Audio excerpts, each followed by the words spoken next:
Seja muito bem-vindo, seja muito bem-vinda a mais um vídeo aqui do meu canal.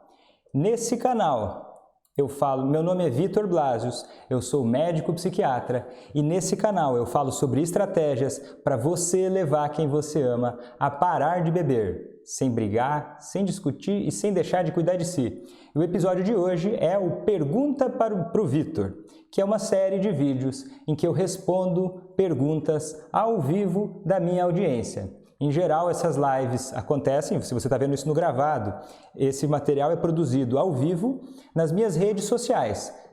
Atualmente tem sido no Instagram, Facebook e YouTube. E hoje, no dia 27 de maio, eu vou interagir com a minha audiência ao vivo e responder perguntas sobre como fazer o alcoolista em que amo parar de beber, de uma maneira bastante direta, prática e científica.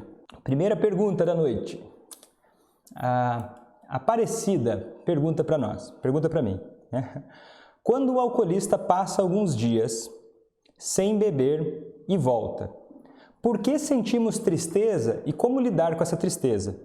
Então é uma pergunta da Aparecida sobre recaída, né? Ou, não sei se é recaída ou não, ela contou para a gente assim, ela contou para mim o seguinte, que quando o alcoolista passa alguns dias sem beber e depois volta, primeiro a gente tem que diferenciar o seguinte: ele passou uns dias sem beber e depois voltou. Ele estava tentando parar de beber e conseguiu durante alguns dias? Ou esse é meramente o padrão de consumo de álcool dele, que ele bebe a cada alguns dias, ou bebe a cada 10 dias, ou a cada 15 dias? O padrão de consumo de álcool, de dependência de álcool dele é mais intermitente. Então isso faz diferença para a gente entender melhor essa situação. Mas vamos ver, ela fala o seguinte, que ela sente muita tristeza, né? Ela até pergunta, por que eu sinto tristeza quando essa pessoa volta a beber? Eu acho que essa é uma questão muito importante de ser compreendida, de que é o seguinte, o que causa a tristeza ou os sentimentos em nós não são as situações.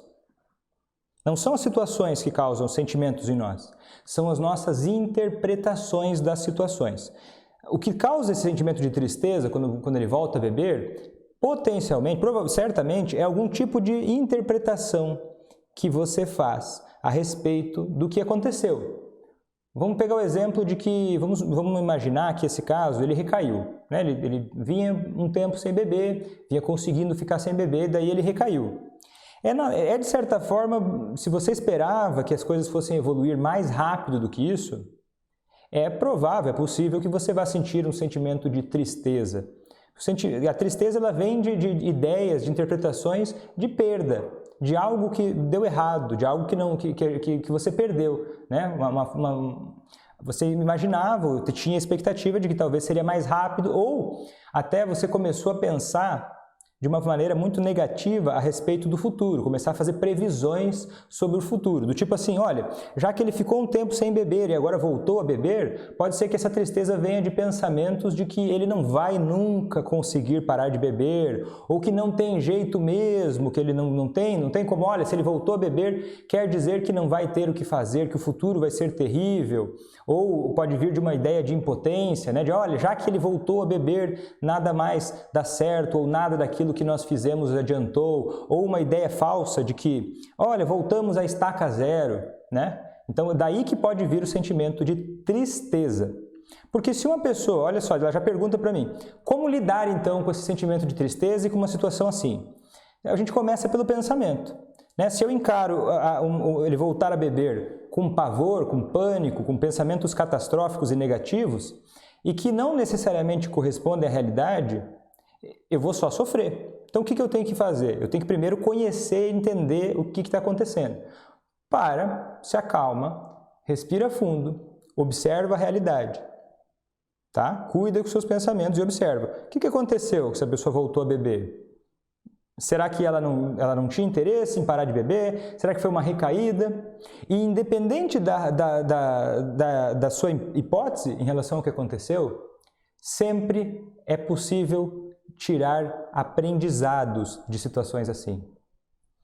Recaídas, tropeços, lapsos são situações muito importantes para a gente poder aprender, ter informações de muita qualidade na realidade, na prática, sobre o que é que deu certo, né? Porque ficou o dia sem beber, E o que é que não deu tão certo assim? Aonde foi o tropeço?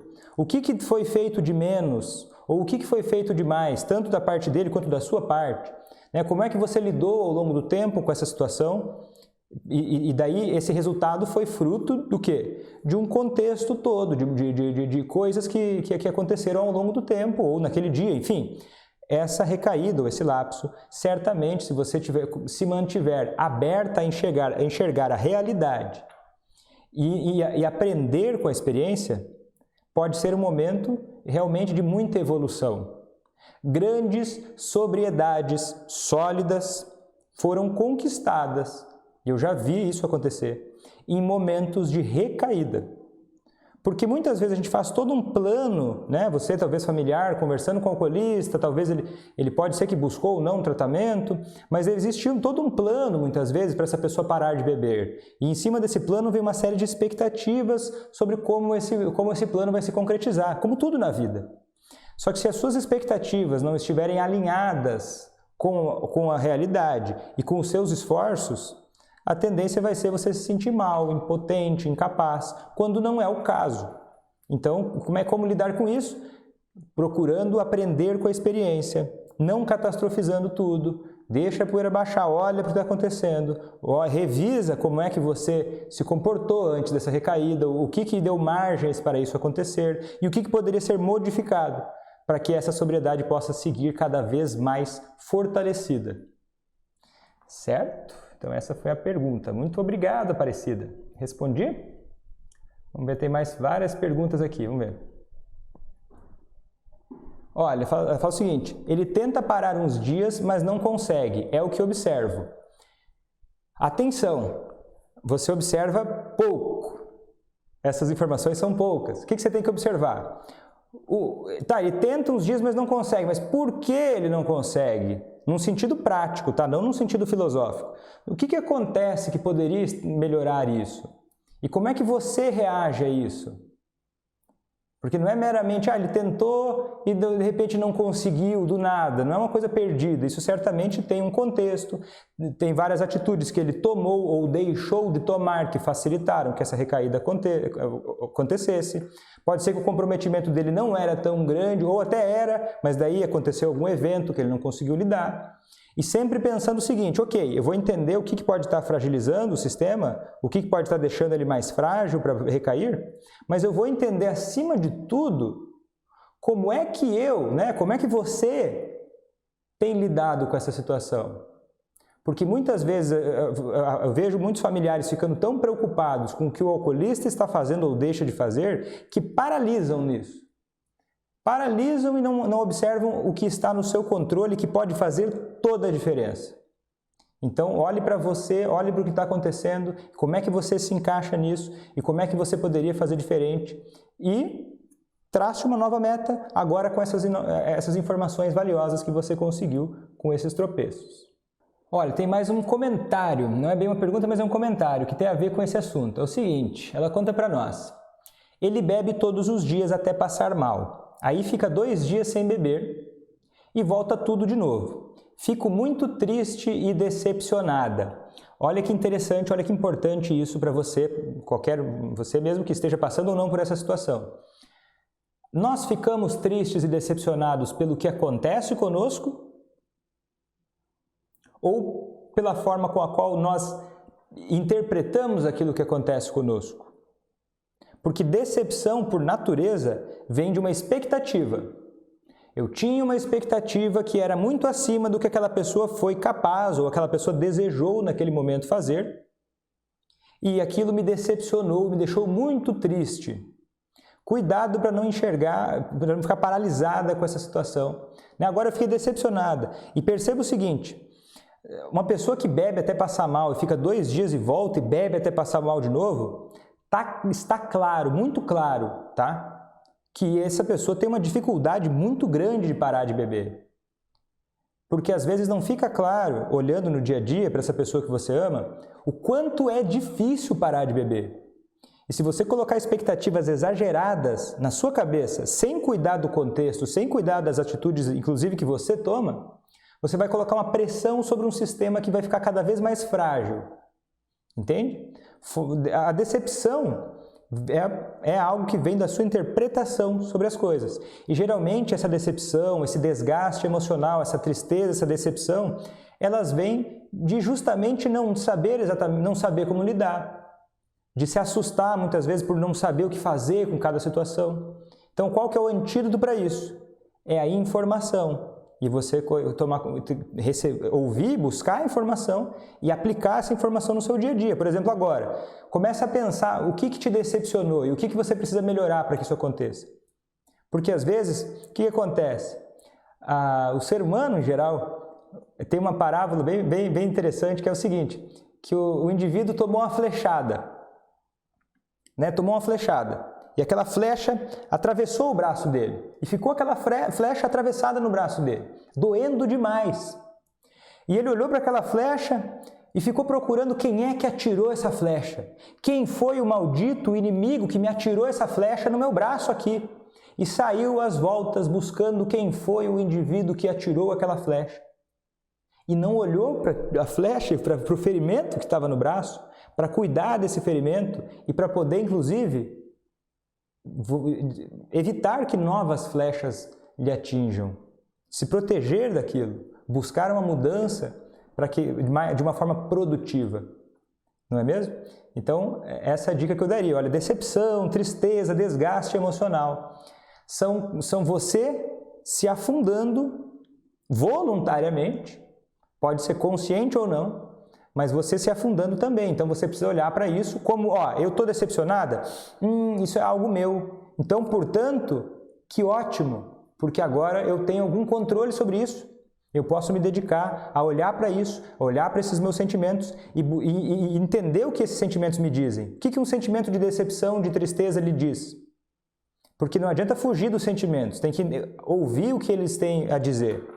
E esse sentimento de tristeza e de decepção vem do quê? Do desejo de que as coisas sejam melhores, do desejo de reconquistar a alegria e a sobriedade, um convívio saudável na sua família, o desejo de ver as coisas prosperando em harmonia novamente, não é mesmo? Com confiança, com estabilidade, não é mesmo?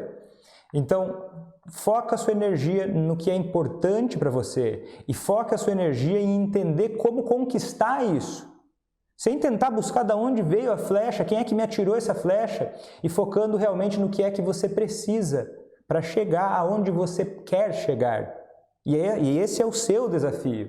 E o alcoolista ele pode estar nos seus planos, e eu acho lindo isso, que o alcoolista esteja nos seus planos, que um dos seus planos seja, de fato, e eu falo justamente para essas situações, que essa pessoa que você ama pare de beber. E então, coloque isso dentro dos seus planos, né? Já que é um objetivo que você tem. Certo? Então vamos lá. E existe um jeito de fazer isso, não é? E não é se desesperando e paralisando. O que fazer, doutor, quando meu esposo quer muito ter seu tempo sozinho e estou com medo e tento evitar que ele tenha esse tempo sozinho? Essa é uma excelente pergunta. Muito obrigado, tá, por ter feito essa pergunta. É uma pergunta muito boa mesmo. Eu recebo bastante perguntas assim. E é o seguinte, ela está me contando que ela tem muito medo que o esposo fique sozinho e ele quer ter um tempo sozinho, né? O que fazer? Ele quer ter um espaço sozinho. É importante respeitar o espaço né? Você está casada com alguém, ou seu filho, seu familiar, você tem um relacionamento com a pessoa. É importante você respeitar o desejo dessa pessoa de ficar sozinha, né? Em alguma medida. A gente precisa ter isso como uma boa meta de vida, né? Respeitar o espaço das pessoas que nós amamos. Só que é compreensível que você fique com medo, já que provavelmente estou aqui inferindo que o seu medo seja de que ele vá recair, né? Que no momento em que ele ficar sozinho, ele recaia. E eu vou te dizer, esse risco existe se partir de um princípio. O risco dele recair quando ele está sozinho, ele parte de um pressuposto, que talvez seja hoje o pressuposto que você está usando para fazer ele parar de beber. E se você usa esse pressuposto é errado, esse pressuposto vai te atrapalhar. Esse pressuposto vai causar este efeito colateral, que é o pressuposto de que ele vai parar de beber a longo prazo, exclusivamente, por conta da sua vontade. Vou explicar melhor. O desejo de parar de beber, ele pode nascer no familiar. Em geral, ele costuma, quando a gente consegue algo mais veloz, algo mais rápido, mais efetivo, esse desejo nasce no familiar e o alcoolista demora um pouco mais para adotar esse desejo para si, de parar de beber. Então faz sentido em algum ponto você se preocupar com isso, mas isso é o primeiro passo e ele precisa ser o primeiro passo, porque o nosso objetivo, o nosso segundo degrau, ou talvez o nosso terceiro degrau é qual? Incutir no alcoolista o desejo genuíno e sincero, profundo nele em parar de beber. E aí você nunca mais vai precisar sentir que você precisa correr atrás dele para ele parar de beber. E como é que a gente consegue isso? Plantando as sementes da forma certa. Esse tipo de coisa não nasce assim, como um estalo. Esse tipo de coisa é resultado de algumas mudanças no seu comportamento, de algumas mudanças no seu diálogo, nas suas ações e reações em relação a quando ele bebe ou deixa de beber. É aquela velha história que eu sempre repito aqui. É aquela nossa estratégia de alimentar a sobriedade, de não alimentar o alcoolismo dia após dia e ter essa estratégia muito forte e clara na sua cabeça. Isso às vezes leva um tempo para conseguir. No meu curso tem todo um preparo para isso, tem exercícios para isso, e inclusive a gente solidifica isso nas mentorias, mas você também consegue, conforme você for aprendendo, você precisa confiar numa estratégia. Você confiando na sua estratégia, você vai poder aplicar essa estratégia e se ficar mais tranquila.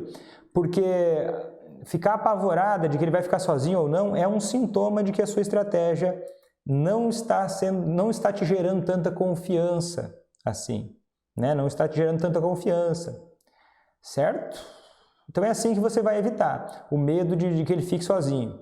É você plantando as sementes da sobriedade, porque você não precisa se apavorar quando ele for beber, na medida enquanto você tem um plano para como fazer isso diminuir, as chances disso diminuir no futuro, e um bom plano.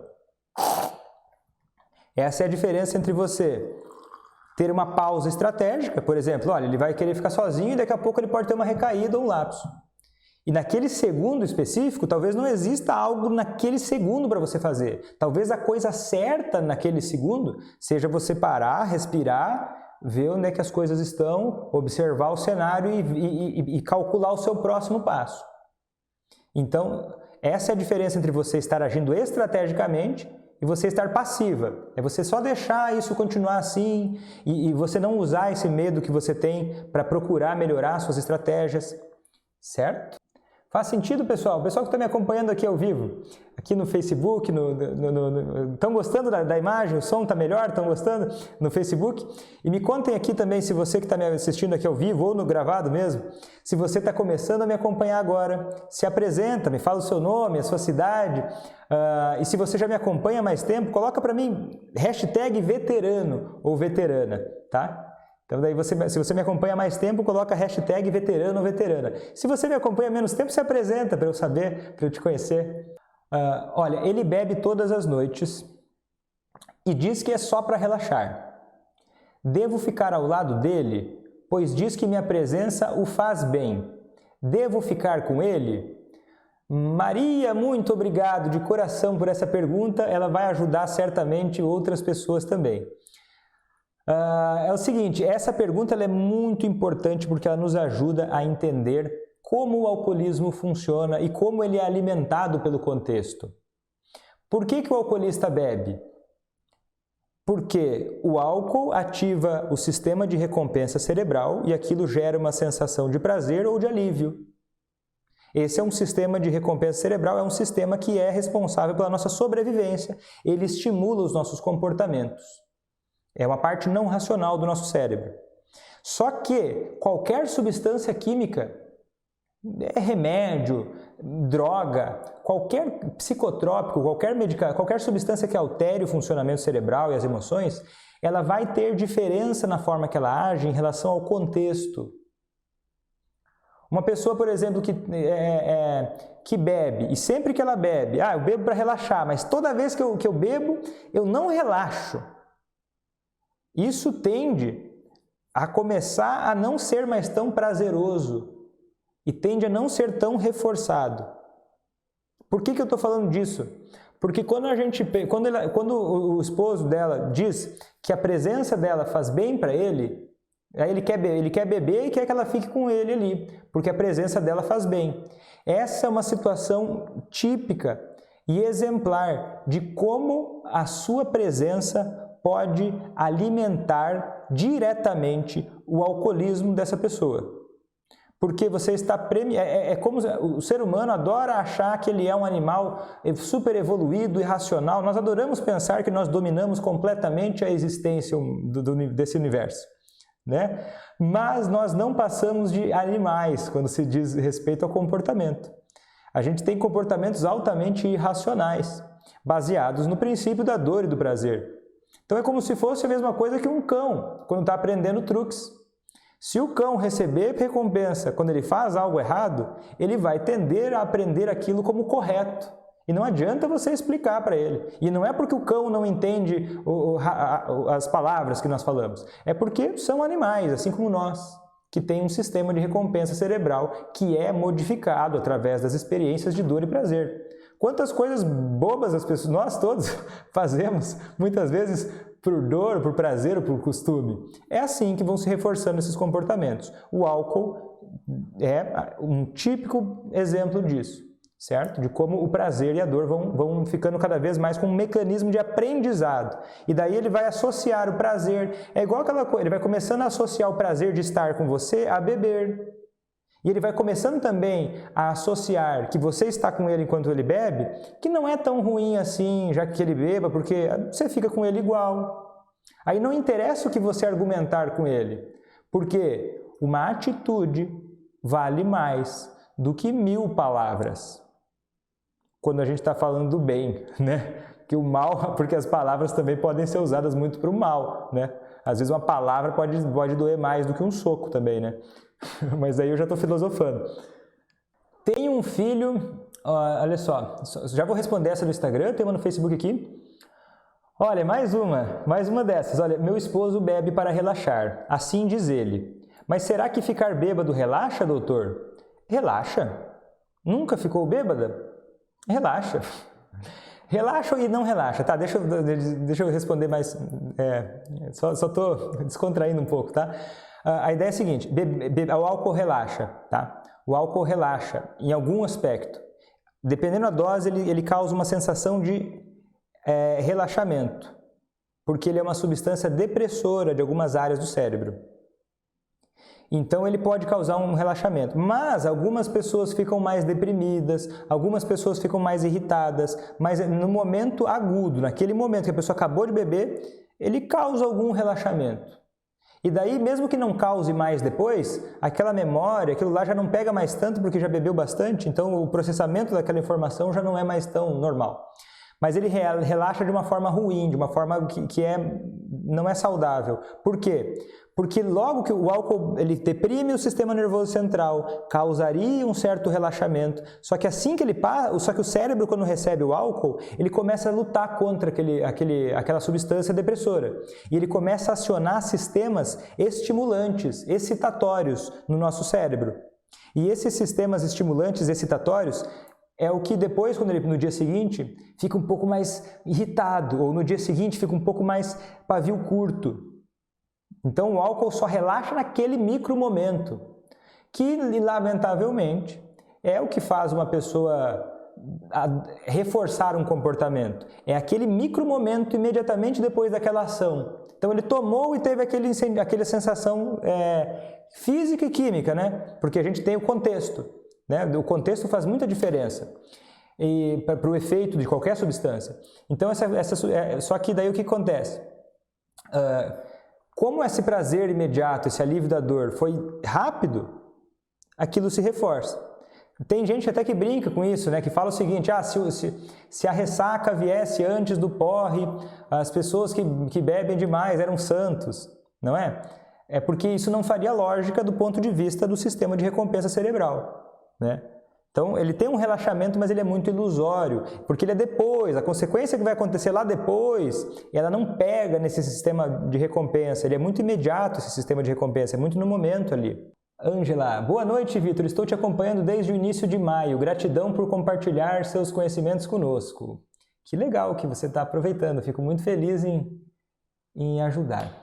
Ele bebe tanto todas as noites e infelizmente não acorda de ressaca ou se sentindo mal. Isso é normal? Quem assistiu de sexta-feira sabe responder, né? Veteranos, convoco os veteranos agora. Uma pessoa que bebe demais, sentir menos os efeitos do álcool, sentir menos ressaca no dia seguinte. O que é que isso significa? Significa que essa pessoa tem um risco maior de ter alcoolismo.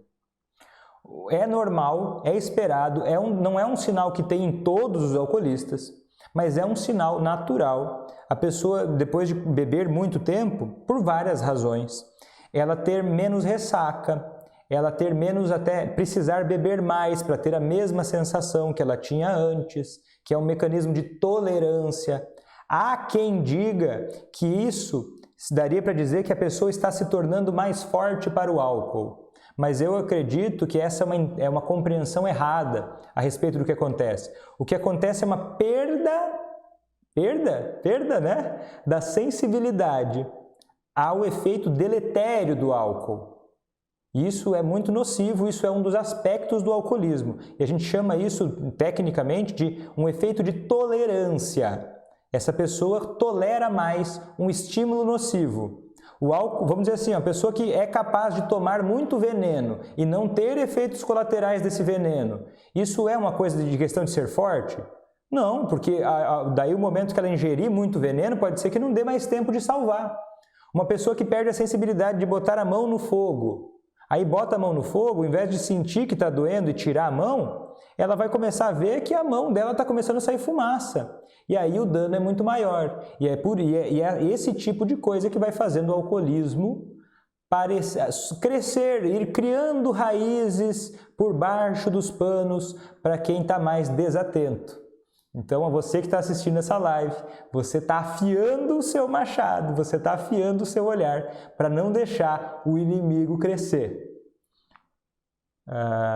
Aparecida, boa noite, está amando as lives, tem ajudado bastante. De Montes Claros, Minas Gerais, que bacana. Vamos ver, tem mais algum tempo para perguntas. Pessoal do Facebook, estou olhando, tá? Estou olhando, quiserem mandar perguntas também fiquem à vontade. Senão eu vou acabar vendo no Instagram que tem muitas. Podem mandar, tá? Deusa, Luci, Samara, Edna, Sueli, Miriam, Adriana e quem mais estiver aí assistindo. Ó, quando a pessoa lhe chama para beber, ó, mais uma pergunta. Quando a pessoa lhe chama para beber com ele e você não gosta, não quer, porque ele fica inconveniente, devemos ir? Por que iria? Por que iria? Eu vejo vários motivos para você não ir.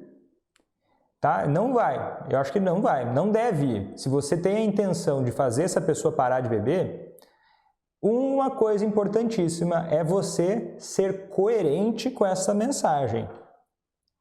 Coerente com essa mensagem. Como é que eu vou dizer para essa pessoa que eu prefiro estar com ela sóbria, que eu acredito que a sobriedade é o melhor caminho, que a vida vai ser melhor com sobriedade, se eu, com as minhas atitudes, eu vou lá e saio para beber com ele? E olha, cuidado com uma coisa aqui, ó.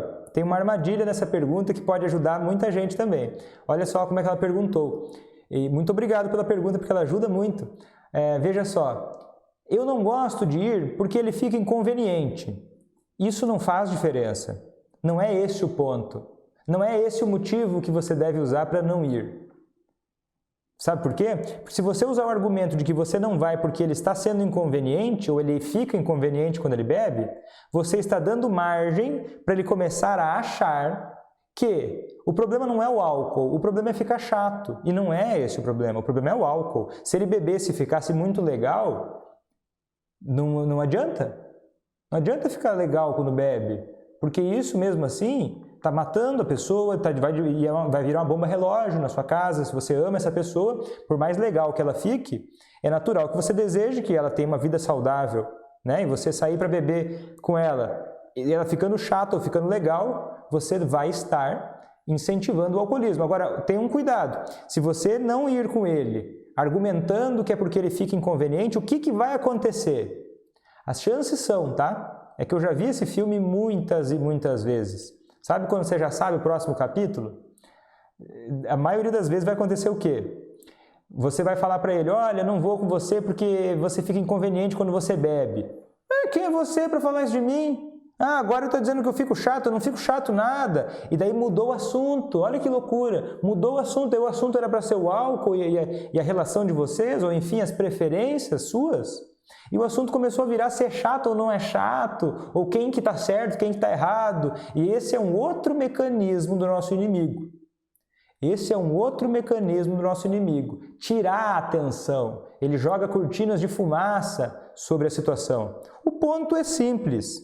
Meu amor, né? Tá falando do marido. Ou meu filho também, é uma forma de amor. Meu amor, eu prefiro a gente fazer outro programa, eu prefiro que a gente faça algo diferente. Olha, se você decidir ir lá e beber, é uma decisão sua. Eu gosto mais de fazer outra coisa. Enfim, busca algo que não tenha a ver com álcool. E se precisar, eventualmente, sem provocar, pode ser mais explícita, até falando coisas como, olha, eu prefiro sair com você quando a gente toma suco, né? Quando nós bebemos apenas suco. Porque eu acho que a noite, na minha opinião, eu acho a noite mais agradável. Eu me sinto mais segura. Entende? Aí, como é que vai argumentar com o seu sentimento de segurança ou de achar agradável a noite? É mais difícil. Começa a ser mais difícil, porque não tem onde se agarrar. Está falando dos seus sentimentos e não de uma opinião questionável. Percebe? Então é isso aí. Então não vai. E não é porque você é a dona da razão. Essa pergunta, ela volta, de vez em quando ela chega. Que é o seguinte, existe alcoolismo seco? Vamos ver. Tá certo, vamos ver. Alcoolismo seco é um tipo é um termo não científico. É usada, né? Eu estou olhando aqui, é usada entre membros do Alcoólicos Anônimos, né? É o que eu estou vendo na internet aqui. E acontece o quê? Que há dois tipos de pessoas. Uma que se recupera, tentando evitar o primeiro gole, mas que param nisso, ou seja, param de beber, mas continuam com complicações de caráter que afetam seus relacionamentos. Tá certo, entendi, já entendi. Alcoolismo seco não é um termo científico, tá? Eu não sei qual é a necessidade de chamar assim, mas olha como é que eu enxergo. Existem dois tipos de pessoas, tá? Se a gente for colocar dessas formas, que se recuperam do alcoolismo. Aquelas que simplesmente param de beber, e muita gente se ilude achando que isso é tudo que é necessário. E tem outras pessoas que buscam melhorar a própria vida. Porque a pessoa simplesmente parar de beber e não buscar melhorar a própria vida, não buscar melhorar os seus relacionamentos, não buscar uma vida que dê mais prazer e mais vontade de viver, não buscar uma vida que gere entusiasmo em viver e que também essa pessoa que bebeu durante muitos anos, se ela não desenvolver habilidades para viver melhor, é o que eles chamam aqui de porre seco, né? Eu uso de uma outra forma isso, mas não importa. Mas alcoolismo seco, né? Que é aquela coisa assim, parou de beber, mas a pessoa ela está um pé da recaída, alguma coisa que vai acontecer, alguma coisa mais difícil que aconteça, uma tribulação na vida deixa ela muito frágil e com muito mais facilidade de recair. Por quê? Porque ela só parou de beber, ela não buscou se melhorar individualmente, não buscou melhorar as suas competências pessoais, não buscou, por exemplo, se desenvolver nas suas áreas da vida como um todo. Né? Nossa vida tem várias áreas, é importante que nós cuidemos dela. Saúde, relacionamentos, saúde física, alimentação, vida sexual, vida social, enfim. Se a pessoa só parar de beber, mas mantiver um estilo de vida ruim, desagradável, infeliz, com uma vida pobre, isso tende a ela não ter tanta recuperação funcional, né? Porque o que a gente fala em parar de beber para quê? Parar de beber para quê? O que eu gosto de associar a parar de beber? Tudo que vem de bom com isso. Porque o que o alcoolista que não quer parar de beber pensa quando fala em parar de beber? Ele pensa em tudo que vem de ruim com isso. E a gente não quer uma coisa neutra e nem ruim quando a gente fala em parar de beber. A gente quer ver sonhos sendo realizados. A gente quer ver, sabe, conquistas, realizações. A gente quer ver uma vida que ele olhe para trás com orgulho e satisfação, baseada muito mais do que um prazer momentâneo de beber, baseado num sentimento de pertencimento, de dignidade e de contribuição, um sentimento de valor próprio, de orgulho de si próprio e das atitudes que fez para quem se ama e de dar uma vida, de poder vivenciar uma vida com muito mais significado e valor para si próprio. Né? É isso que eu acho que é a visão saudável de se ter quando você está pensando em fazer a pessoa que você ama parar de beber. É no amor mais profundo e genuíno por essa pessoa. E claro que o amor por si próprio, mas pensando no que vem de bom com isso. Não só uma besteira entende? Porque daí quando a gente pensa em tudo isso, beber ou não é a menor parte. Parar de beber é o primeiro passo. Nós temos muitos outros passos maravilhosos para viver depois desse passo. Então, se for dizer que é alcoolismo seco, talvez seja isso. É não conquistar uma vida que seja tão valiosa e tão boa. E muitas vezes nem o alcoolista e nem a família acreditam que isso seja possível. Por quê? Porque tem certas coisas que demoram para cair a ficha. De que você também pode, de que você também merece. Entende? E na medida em que você, familiar, digere isso para você, de que você pode, você merece, você pode, se você fizesse o esforço necessário para isso, esse esforço vai ser recompensado, de uma forma ou de outra, certo? O que acharam? Virou um discurso motivacional? Você é fera. Eu me empolgo, eu acho lindo esse assunto, porque eu tive, graças a Deus, né, enfim, muitas experiências maravilhosas, de ver histórias realmente muito emocionantes, de famílias que se recuperaram, que passaram a viver coisas que nunca imaginavam antes, isso até me emociona. Boa noite, Luziane, Cristina, vamos ver. Você é fera, muito obrigado, Sil. Olha, e quando o alcoolista seco é colocado na redoma? Estou assim há mais de um ano. Eu não entendo o que é redoma. Me esclareça um pouco. Redoma.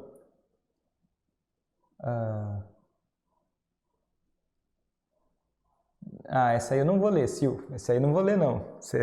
Vamos manter o nível aqui em cima, tá, Sil? Não vou ler isso aí, não.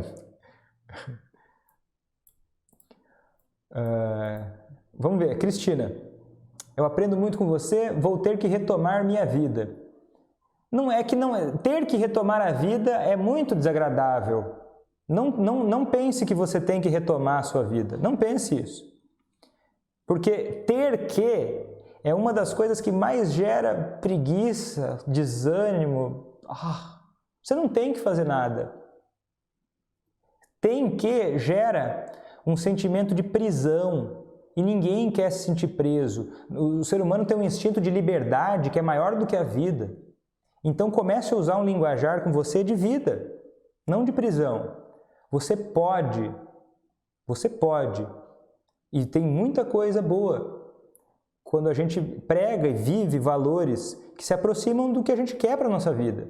Persistência, comprometimento, enfim, trabalhar e ao longo do tempo você ir mantendo o foco nos valores de vida, né? Boa noite, Cristina. É uma das últimas, eu falo isso, né? Agora a gente está pegando, enfim, deixa pra lá. Boa noite. Quando meu marido bebe, ele fica muito agressivo. Tem necessidade de arrumar uma briga com qualquer pessoa ao ponto de agredir. Importante isso. Porém, comigo ele não fala nada. Diz que a única pessoa que ele escuta sou eu. Ele tem uma fé muito... ele tem uma fé muito grande na igreja em que frequenta, onde eles disponibilizam uma espécie de clínica que recebe pessoas com vício.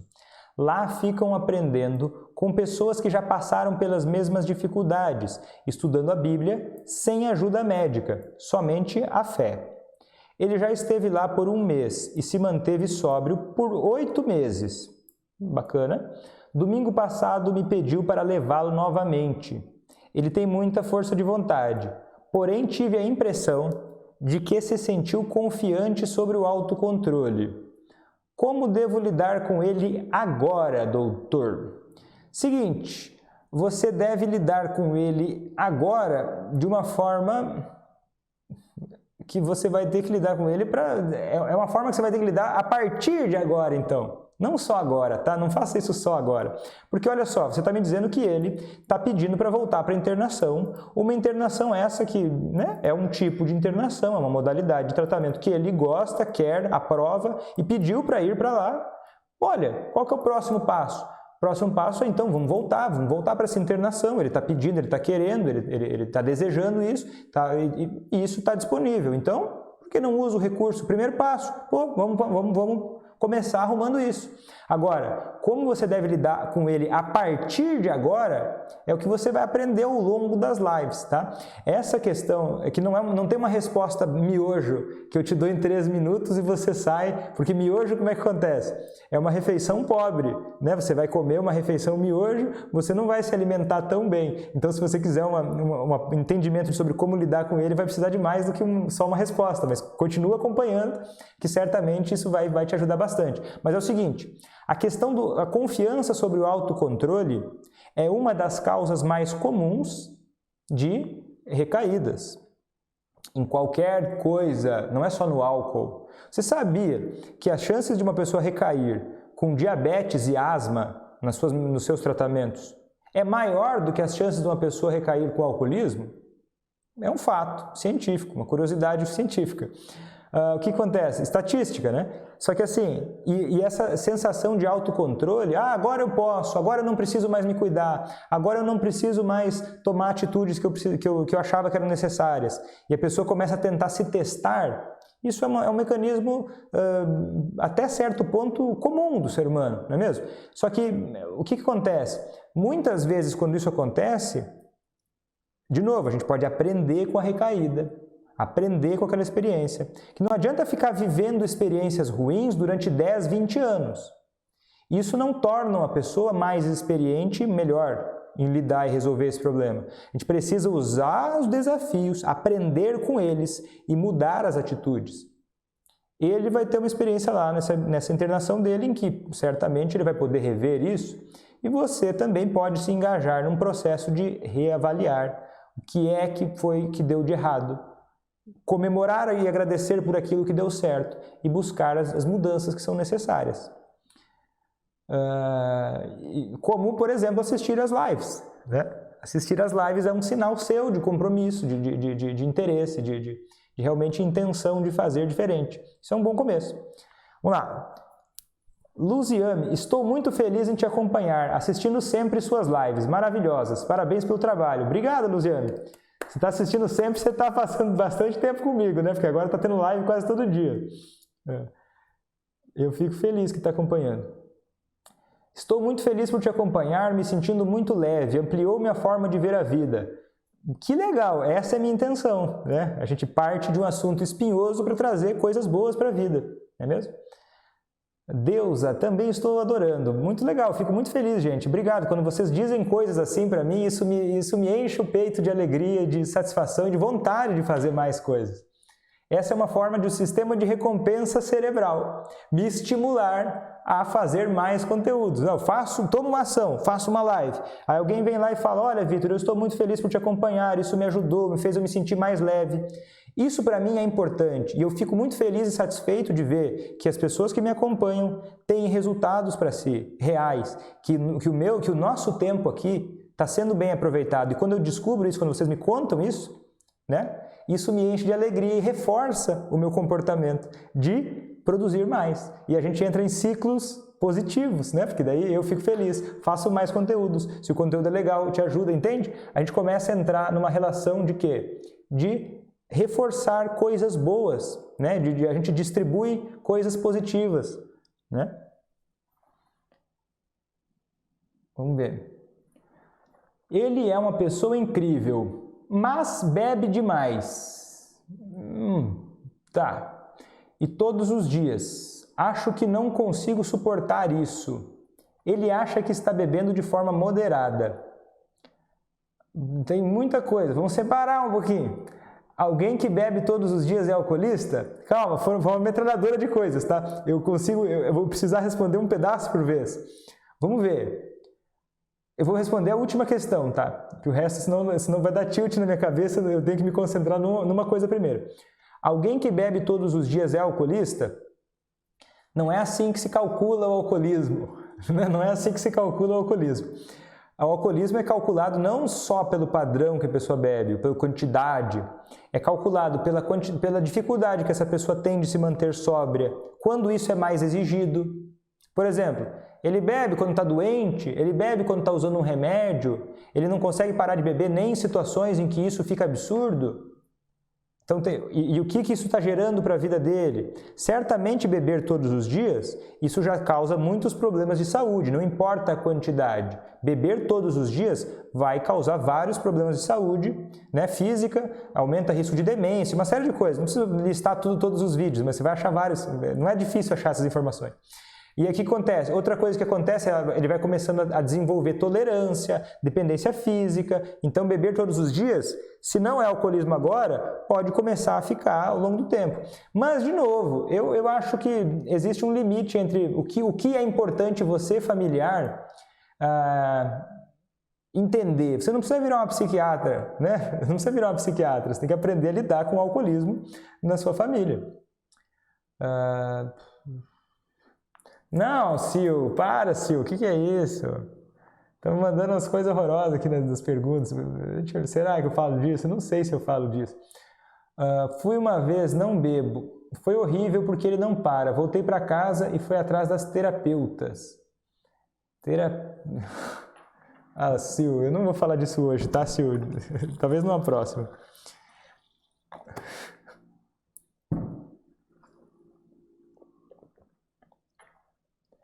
Gente, então é isso. Vamos ver, tá chegando no final. Ou será que eu abordo aquele assunto? É um assunto mais pesado. Eu vou abordar, tá? Qualquer coisa depois eu vejo o que dá. Eu não quero pesar a quarta-feira à noite, né? Ou mudar muito o assunto da live de hoje. Mas assim, ó. Luziane, seu conteúdo é uma nova forma de rever algumas situações. É muito interessante para mim.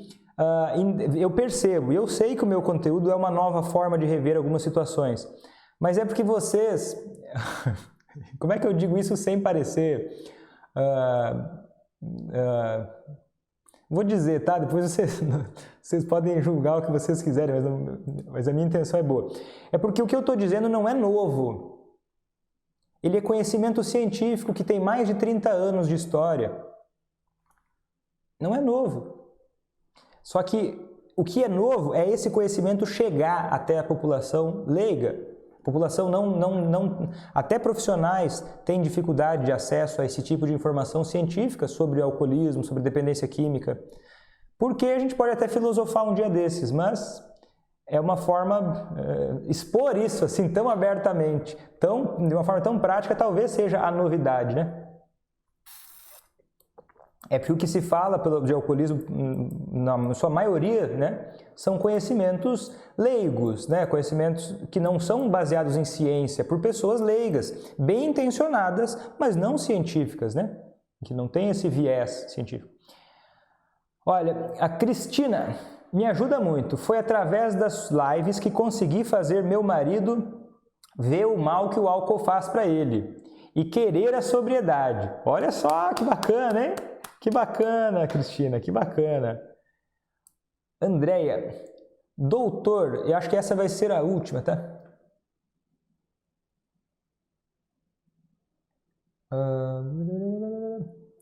Só uma coisa.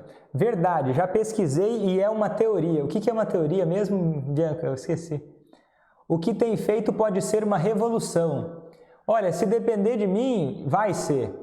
Vai ser, já está sendo, olha só quanta gente está assistindo aqui, ó, uma live técnica, Uma live, né, que falando sobre ciência, sobre questões profundas, não é uma live de piadas, né? E vocês estão fazendo parte dessa revolução. Eu não sou capaz de fazer uma revolução sozinho, então todos que estão assistindo essa live ou esse vídeo gravado, se isso vai virar uma revolução, é essa comunidade nossa que está se formando e crescendo a cada dia que vai fazer isso acontecer. Uma casa por vez, e que comece na sua, né? Comece na sua também, né? Como já aconteceu em tantas outras e pode chegar na sua também. Não sei, tá, vamos ver. Que mais? Ó, doutor, 1 mês de internação é o suficiente para o meu marido parar de beber? Já é a 6ª internação.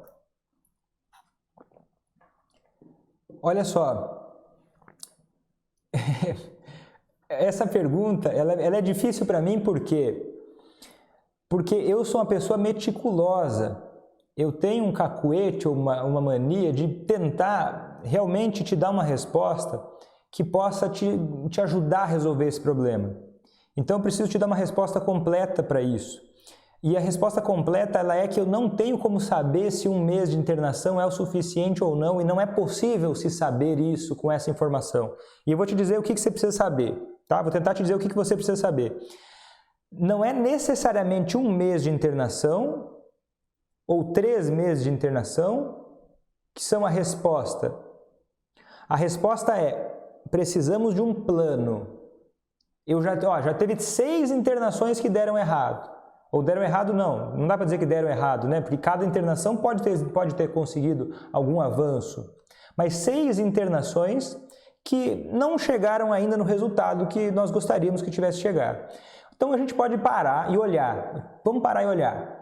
O que é que aconteceu até hoje? Como é que foram essas situações? Porque as internações em geral, o que mais vai fazer diferença, às vezes é a quantidade de dias, mas é toda uma equação que a gente faz na hora de planejar a estratégia. Por exemplo, o que eu mais vejo dar errado, o que eu mais via dar errado, né? Porque agora eu fui para o outro lado da força. Eu tratava alcoolistas, basicamente. Quando eu comecei meu treinamento, e eu gostava de tratar alcoolistas, pasme você, se espante ou não, me julgue ou não, eu gostava e eu via mais vontade, eu me sentia mais entusiasmado de tratar alcoolistas resistentes a tratamento. Porque é dali que eu via, que ali para mim isso é petróleo, porque é onde me emociona ver as mudanças acontecendo.